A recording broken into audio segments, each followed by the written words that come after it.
I'm Lexi. I'm just your average girl from Atlanta who decided to move to Japan in her early 20s. I figure you might want to know how I did that. So why don't you hang with me for the day while I tell you what my life is like, how I did it, and how you can do it too. Come on!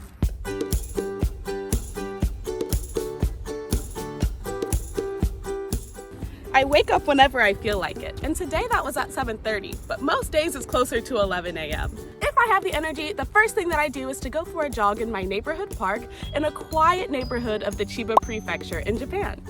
It's a pretty small town where most people either work on a farm or at the local hospital. I think it's so charming, and I also love that the cost of living is lower than in big cities like Tokyo. My employer took me apartment hunting when I first got here, and they helped me buy my car, which is a huge help being that I don't fluently speak Japanese yet. They also pay for my apartment's fire insurance in case we all go ablaze, and they pay for my car insurance too.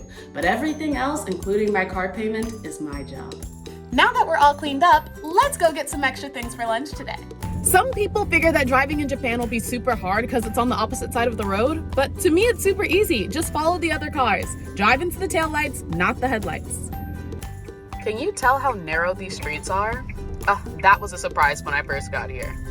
I use Japan's famous train system as well, but usually for longer commutes. And here's my favorite grocery store. One of the challenges when I first came here was that I didn't speak fluent Japanese and I couldn't read it either. So unless a product had a picture or an English label, I didn't know what it was.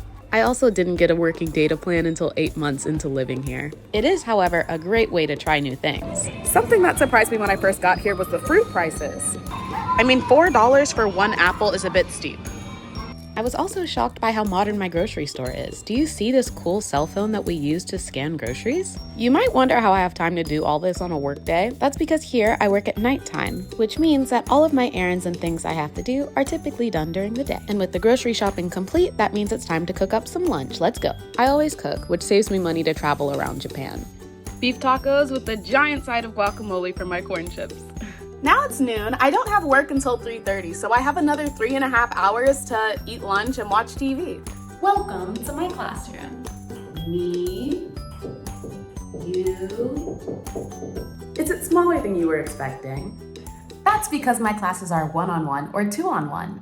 My youngest student is about 3 and my oldest students are in their 70s. I work in what's called an eikaiwa. It's a Japanese English conversation school.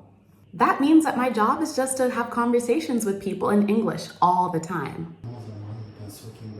Cassie is very thin. Yes, so this one maybe Kathy is. But a lot of our students aren't at the point where they can have conversations yet. It's a bike. It's a bike. What's this? And no, that doesn't mean that I translate to Japanese. It means that I teach them just like I teach a baby back in the US, with songs, games, pictures, gestures, and anything else I can do to get them to understand the concept. Apple, apple. And I try to adapt to whatever I notice that the student is most engaged with. That's a benefit of having such small classes. Count. 1, 2, apple, apple. That can mean a lot of repetition sometimes. Some students are still learning their ABCs while others are having high-level English conversations and don't even have a textbook. Some are memorizing sight words and others are reading at a college level. You never know what you're gonna get when you work at an eikaiwa. Each day is different because I only see each student once a week. It's sort of like an appointment-based schedule. Students who are younger than middle school age stay for 30 minutes, while students who are in middle school or older stay for 40 minutes. Typically, I get to school at 3 o'clock, but sometimes I get here at 3:30, depending on when my first student comes. And I leave whenever my last class is done. Today, I get off at 7:10 p.m. after getting here at 3:30. But on Tuesdays, I get here at 3 o'clock and don't leave until 9:10 p.m. This schedule really works for me because I can get a whole lot done during the day and it feels like I almost have a whole second day at nighttime. To keep class interesting with a variety of different tools. Sometimes it's card games, or board games, or bingo, or even online games on the computer. All right, your turn. Perfect, it's a marker. Kotoha, can they jump rope? No, they can't. Nice. I'm lucky enough to teach at a school that lets me teach in whatever way feels right for me. If there's not a game out there that I like, I'll make my own. If my students aren't catching on to the unit, we'll spend a month on it until they feel comfortable with it as well. Since there's no structured lesson plan, there's also no grades and no tests. I have to determine for myself how the students are progressing and what they need help on. Of course, in a conversation school, our goal is for them to be able to use the language and continuously practice using the language. That's what's most important. But of course, if you want to be able to have a conversation, you need to remember things like grammar and vocabulary as well. So a lot of the tools like the games and worksheets that I use are also a method for me to do assessment.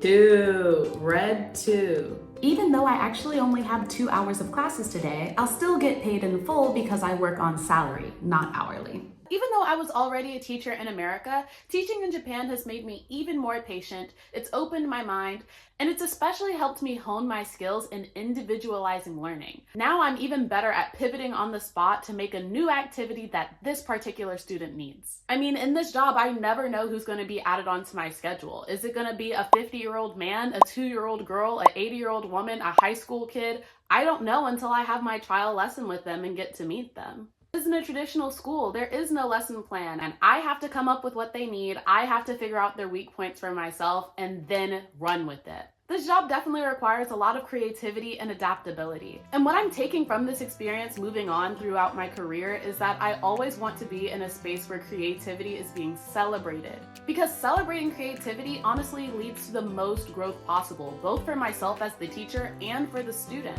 If you want to move to Japan, it is not an impossible concept. I recommend getting a 4-year degree and then getting certified to teach TEFL or TESOL with the International TEFL Academy. That's what I did.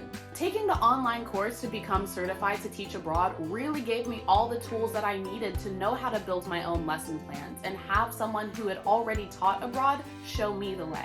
Also, ITA has a partner company that helped me find my job, and I wouldn't be here without them. It's okay if you're not swimming in endless funds. It's okay if you don't fluently speak Japanese yet. My advice to you is to come with respect, an open mind, the desire to share with other people and teach them, but also being willing to learn yourself. That's how to be successful here. So do your best to make the world a better place and always stay learning.